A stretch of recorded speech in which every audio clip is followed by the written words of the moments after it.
Hola, escuchas. En el punto del cosmos donde se encuentre. Este es un nuevo podcast de Radio Dimensión LV1, del ciclo Energías Renovables. Esperamos nos acompañen en esta gran aventura de compartir el conocimiento y motivar al espíritu crítico. Entonces, sin más, allá vamos.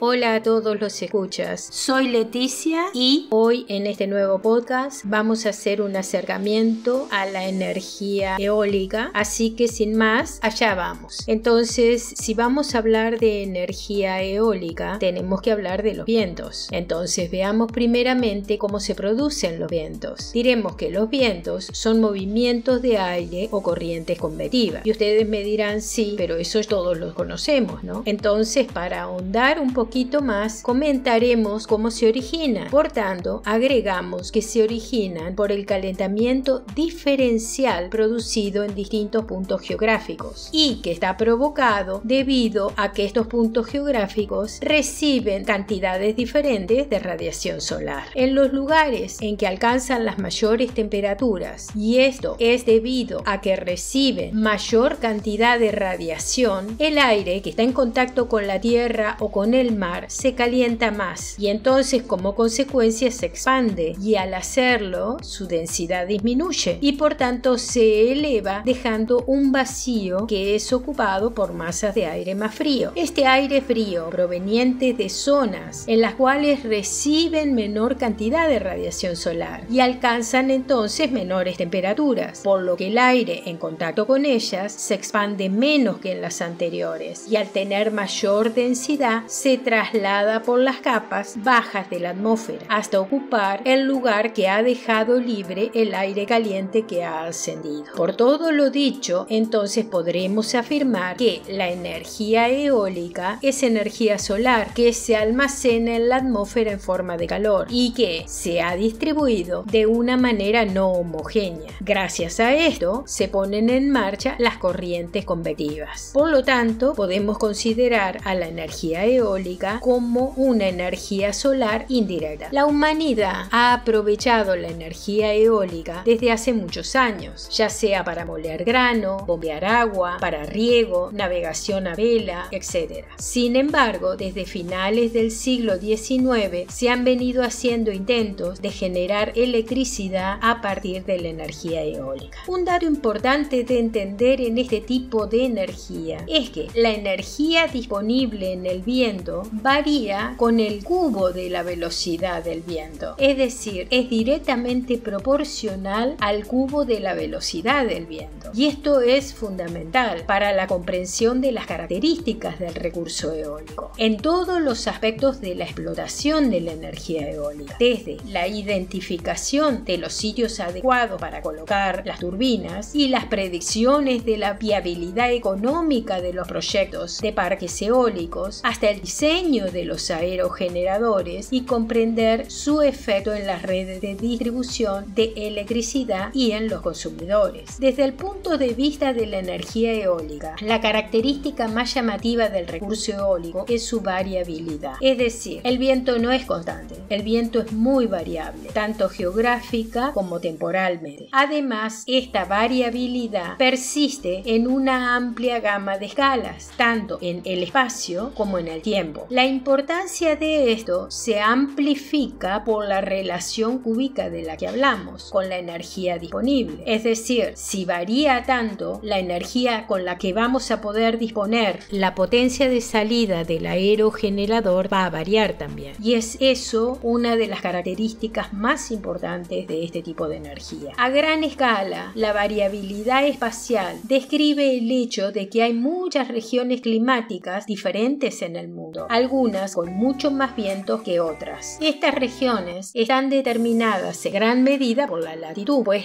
es la que afecta la cantidad de insolación. Dentro de cualquier región climática existe una gran variación en la velocidad del viento a escala más pequeña. En gran parte puede estar dictada por la geografía física, la cantidad de tierra y mar en el área que estamos considerando, el tamaño de las masas de tierra, la presencia de montañas y llanuras, etc. etc. El tipo de vegetación también puede tener una influencia significativa a través de sus efectos sobre, por ejemplo, la absorción y reflexión de la radiación solar, afectando las temperaturas superficiales y la humedad. Más localmente, la topografía tiene un efecto muy importante en el clima del viento. Se experimenta más viento en las colinas, en las montañas, que a sotavento en las tierras altas o en valles protegidos, por ejemplo. Aún más localmente, las velocidades del viento se reducen significativamente por ejemplo, obstáculos como edificios, árboles, etc. En cuanto a la escala del tiempo, aún más corta, en minutos o segundos, la variación de la velocidad del viento se conoce como turbulencia y pueden tener un efecto muy significativo en el diseño y en el rendimiento, obviamente, de las turbinas, así como en la calidad de la energía que se entrega a la red y, obviamente, su efecto sobre los consumidores. La turbulencia se refiere a las fluctuaciones en la velocidad del viento en una escala de tiempo relativamente rápida. En otras palabras, corresponde al más alto pico en frecuencia. Para el aprovechamiento de la energía eólica se utilizan turbinas, que son las encargadas de convertir la energía cinética del viento en energía mecánica que luego se transforma en electricidad. Y esta industria, la que extrae energía del viento con turbinas modernas y sistemas de conversión de energía eléctrica, es hoy en día una industria que ya está muy establecida. Y estas máquinas son llamadas aerogeneradores y se fabrican con una capacidad de decenas de vatios a varios megavatios y también con diferentes diámetros. Nos ocuparemos principalmente de los de eje horizontal, que son los que generalmente vamos a ver en los campos eólicos. ¿Qué significa esto? Que el eje alrededor del cual giran las paletas es horizontal. Ahora veamos cómo podemos lograr aumentos importantes en la potencia de salida del aerogenerador. Entonces diremos que esto se puede generar de dos formas: o aumentando el área de barrido del rotor o ubicando las turbinas eólicas en sitios con velocidades de viento más altas. Por lo tanto, en los últimos años ha habido un aumento continuo en el diámetro del rotor de las turbinas eólicas disponibles comercialmente. Una duplicación del diámetro del rotor conduce, por ejemplo, a un aumento de 4 veces en la potencia de salida. Sin embargo, la influencia que tiene la velocidad del viento en la potencia de salida es, por supuesto, mucho más pronunciada. Así, por ejemplo, con una duplicación en la velocidad del viento, esto conduce a un aumento de 8 veces en la potencia. Ahora comentemos las características de las turbinas eólicas que se utilizan para generar electricidad y podremos dar como características que son de rotación rápida y se caracterizan por una baja solidez y poseen 1, 2 o 3 paletas como máximo. ¿Por qué es esto? Y porque necesitamos que rote lo más rápido posible. Como resultado de considerar una turbina con estas características, vemos que el periodo de recuperación de energía de una turbina eólica ubicada en un buen sitio es de menos de un año. Es decir, la energía utilizada para fabricar e instalar la turbina eólica se recupera dentro de su primer año de funcionamiento. Los rotores eólicos en condiciones idealizadas pueden extraer como máximo 59,3% de la energía contenida en el viento y esto se conoce como límite de Betz. Sin embargo, no vamos a entrar en esto. Lo único que quiero es que sepan que hay un límite máximo y que ese límite es el límite de Betz. Este es un límite importante porque define el límite superior de la eficiencia de cualquier tipo de rotor. Una fracción de ese 59,3% de la energía eólica que se extrae del viento es transferido a la turbina, pero parte de él se utiliza para accionar las turbinas, entre otras tareas que también se utilizan. Así, por ejemplo, los rotores más prácticos con 3 palas pueden llegar a alcanzar una eficiencia de alrededor del 50%. En general, estas turbinas se ponen en marcha cuando la velocidad del viento alcanza un valor determinado. Soportan esfuerzos menores que otros tipos de turbinas y su conexión a la red eléctrica generalmente resulta más sencilla.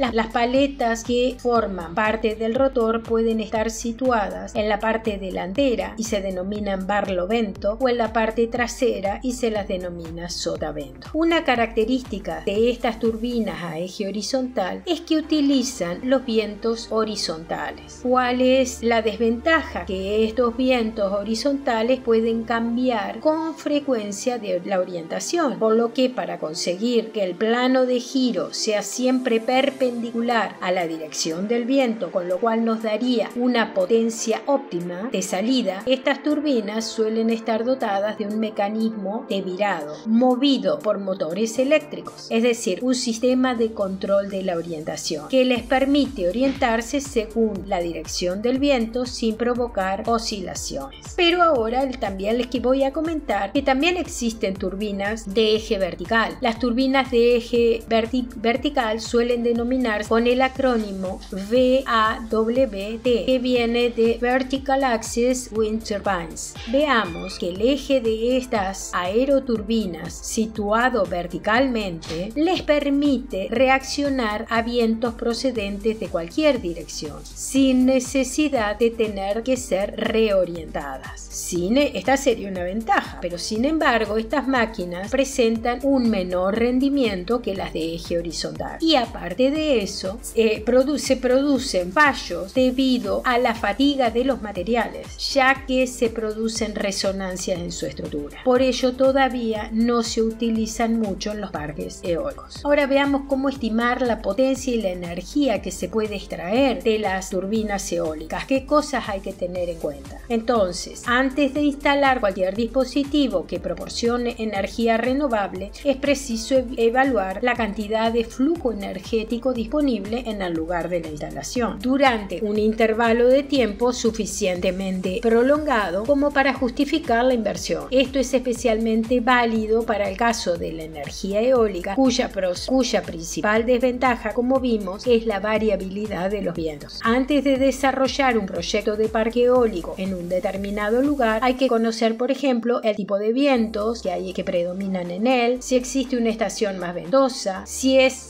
hay más viento al amanecer o al anochecer, si es una zona costera, si aparecen brisas, la intensidad máxima que puede alcanzar las rachas de viento, con el fin de diseñar estructuras también suficientemente sólidas como para poder soportarlas, e incluso el número de horas al año en que el viento no es suficientemente fuerte para alcanzar la velocidad de arranque de las turbinas. En resumidas cuentas, es necesario disponer de un diagrama de distribución de velocidades del viento. Las mediciones suelen hacerse con unos aparatos que se llaman anemómetros y que generalmente se colocan a la altura donde se instalará el rotor, o si no, también muchas veces se hacen a diferentes alturas. Una vez que se dispone del diagrama de distribución de velocidades, se puede estimar la electricidad que producirá una turbina eólica bajo determinadas condiciones. Ahora veamos algunas de las características que tiene este tipo de energía en el impacto ambiental. Entre los impactos medioambientales negativos que producen las turbinas eólicas, podemos citar el impacto visual, el impacto sonoro, las interferencias electromagnéticas y sobre la flora y la fauna. Hay dos fuentes de ruido en las turbinas eólicas. Un ruido que es el ruido mecánico de los equipos mecánicos, como el mecanismo orientador o de virado y el de engranajes. Y también hay un ruido eléctrico, como el rotor del generador eléctrico. Este tipo de ruido puede minimizarse con facilidad usando cambios de engranajes silenciosos y soportes resistentes y encerrando el conjunto de los mecanismos en cajas acústicas. Más difícil es evitar el denominado ruido aerodinámico, que es una especie de bisbiseo que se percibe a distancias que no son tan cortas de las turbinas. Su mayor o menor intensidad puede depender de la forma que tengan las aspas, de la interacción del viento con las paletas y la torre, de la forma que tenga la punta de la paleta, de que se produzcan turbulencias, lo que puede dar lugar a fuerzas no uniformes sobre las paletas, haciendo que las mismas produzcan ruido debido a las tensiones que en ellas puede generar ese tipo de viento. En el caso de una turbina eólica que se encuentre situada entre una emisora de radio, televisión o microondas y los receptores, se pueden producir efectos de reflexión de estas ondas en la turbina, turbina, con lo que la onda reflejada puede interferir con la señal de origen al llegar al receptor, distorsionándola significativamente. La magnitud del efecto de interferencia causado por una turbina eólica depende de los materiales con los que se fabriquen las paletas, así como de la forma de la superficie de la torre. Otros factores medioambientales que hay que tener en cuenta tienen que ver con consideraciones sobre la seguridad de la instalación y la posible influencia sobre la flora y la fauna, que aunque no parece demasiado grande, algunos grupos se oponen a los aerogeneradores por el peligro que supone para las aves que vuelan cerca de los parques eólicos. Bueno, con esto hemos terminado este podcast de energía eólica. Espero que les haya interesado, que indaguen más sobre el tema, que si tienen preguntas puedan realizarlas, y muchas gracias por haberme escuchado y espero verlos en el próximo podcast, que estaremos comenzando a hablar de la energía hidráulica. Bueno, hasta el próximo podcast entonces.